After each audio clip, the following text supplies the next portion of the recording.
už to prūdo, už tų didelių medžių, ten yra toks daržas. Ir seniau ten stovėjo daržinė didelė. Tai va toj daržiniai buvo užkasti bitonai su Putvio archyvu. Bet vagys iškasė ir pavogė.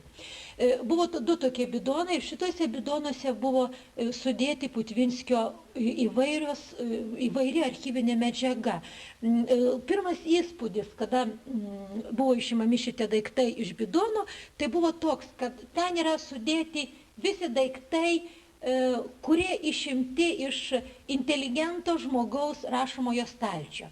Visokie raščiukai, bukletai, vizitinės kortelės, rankraščiai įvairūs, bet tai tiek medžiagos, kiek maždaug galėtų tilpti, tokiuose keliuose rašomuosiuose stalčiuose.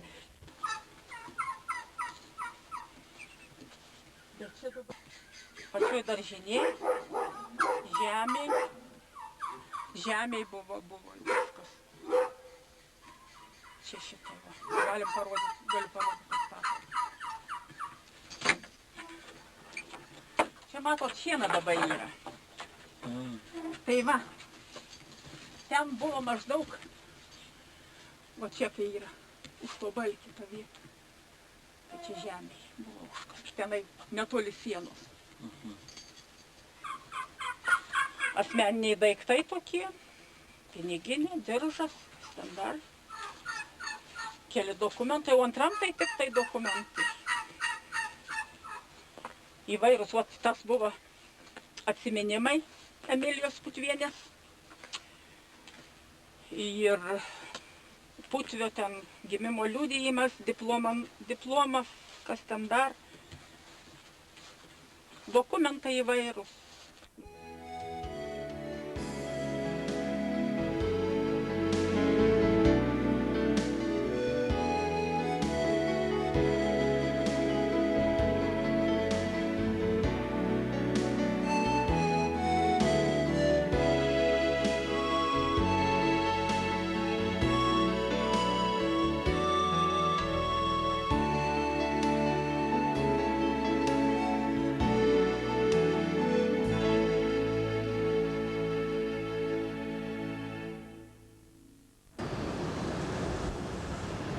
Vladas Putvis Putvinskis šioje žemėje gyveno 56 metus.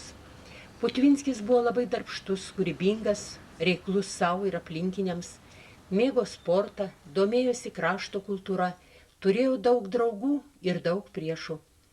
Vlado Putvinskio biografija prasideda Rygoje, kur 1873 metais po tremties gyveno tėvai Rapolas ir Idalija Putvinskiai. Netrukus Putvinskių šeima gavo leidimą grįžti į Lietuvą. Vladas mokėsi Šiaulių ir Mintaujos gimnazijose, studijavo agronomiją Halės universitete Vokietijoje, studijų nebaigė. Dėl prastos tėvo sveikatos teko grįžti namo. Jo laukė apleisti 3 dvarai – Graužikuose, Šilo Pavižupyje ir Palendriuose. Pastarąjį pardavė, nes 1000 hektarų ūkis buvo apleistas. Net sviesto neužteko savo reikmėms, reikėjo pirkti. Alkani ir nuskūrę buvo kumečiai. Pelkėtom žemėms reikėjo melioracijos. Vladas Putvinskis vedė vyskupo Valančiaus giminaitę Emiliją Gruzdytę iš gretimo Suvartuvos dvaro. Jauna šeima bendravo lenkų kalba, tačiau nusprendė mokytis lietuvių kalbos, kad savo vaikus galėtų auklėti protėvių kalba. Lietuvybės idėją Vladas perėmė iš savo motinos Idalijos Pleterytės, grafų Pleterių palikuonės ir Povilo Višinskio. Didžiausias Vlado Putvinskio nuopelnas – Šaulių sąjungos įkūrimas. Labai svarbus darbai atlikti tėvų žemėje, paveldėtuose dvaruose. Jo gyvenimo kelias nebuvo lengvas. Planų įgyvendinimui trukdė jo paties tautiečiai ir vadai.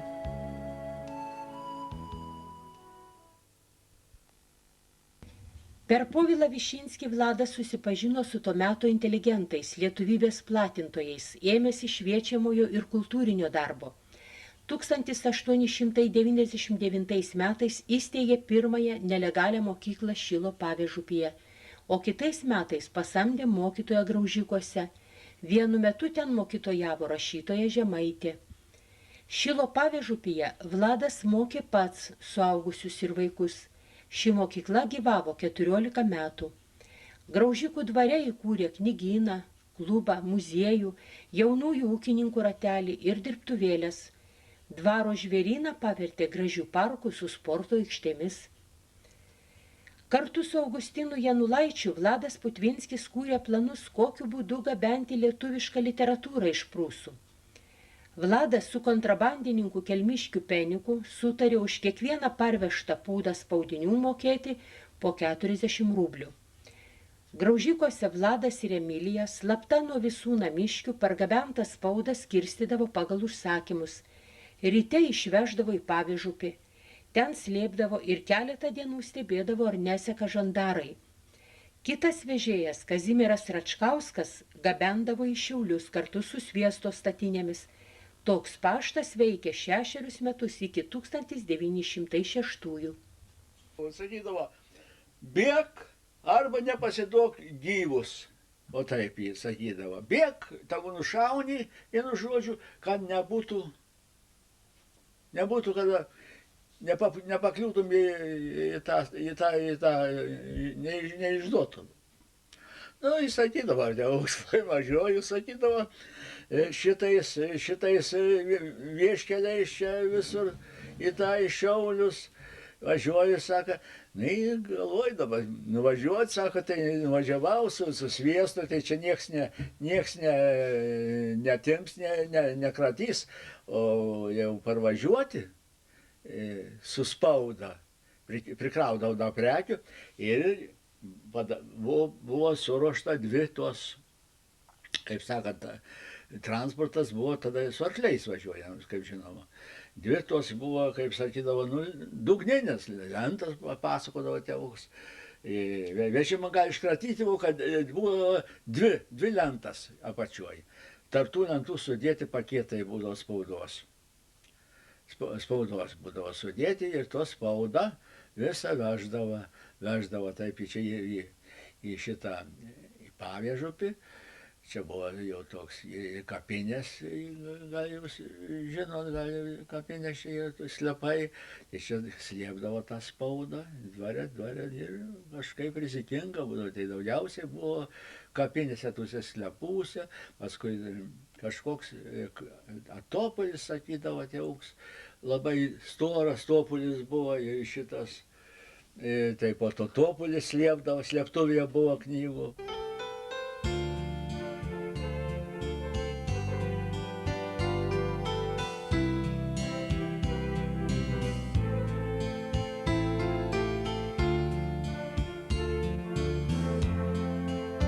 Jablonskis buvo sumanęs parašyti lietuvių kalbos gramatiką. Apie tai sužinojęs Putvinskis pasikvietė į Šilo Pavežupį Jablonskį ir talkininkus Smetoną, Avižonį bei Žemaitę. 1900 metų vasarą lietuviškas vadovėlis buvo parašytas, o po metų ir atspausdintas. Graužikose ir Šilo Pavežupyje Vladui Putvinskiui pritarus, Povilas Višinskis organizuodavo literatų susirinkimus, į kuriuos kiekvienas dalyvis turėdavo atsivežti naujai parašytų straipsnių, literatūros kūrinių. Dalyvaudavo Vladas ir Emilija Putvinskiai, Višinskis, Bitė, Jovaras, Viliūnas, Žmuiždžinavičius, Vladas Vainis ir kiti. Višinskio dėka daugelis šių kūrinėlių būdavo spausdinami Varpe, Ūkininkė ar atskirais leidinėliais. Višinskis Šilo Pavežupyje savaitgaliais redaguodavo Varpą.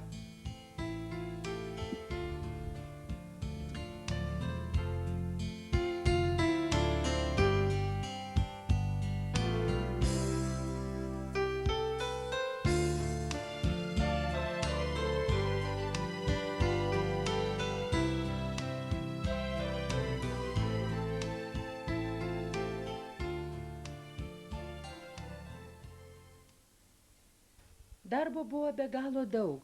Vladas Putvinskis įgyvendino sėjomainą, pirmasis Kauno gubernijoje pradėjo auginti lubinus, įsteigė pieno ūkį, pastatė garinę pieninę, iškasė karpio auginimo tvenkinius, tuo reikalu Lenkijoje lankė žuvininkystės kursus. Sukaupęs nemažai žinių ir patirties ėmėsi rengti ūkininkams vadovėlį Karpio auginimas mažose tvenkiniuose. Vladas Putvinskis populiarino žemaitukų veislės arklius. Visus šios darbus puikiai išmanė ir Emilija Putvinskienė.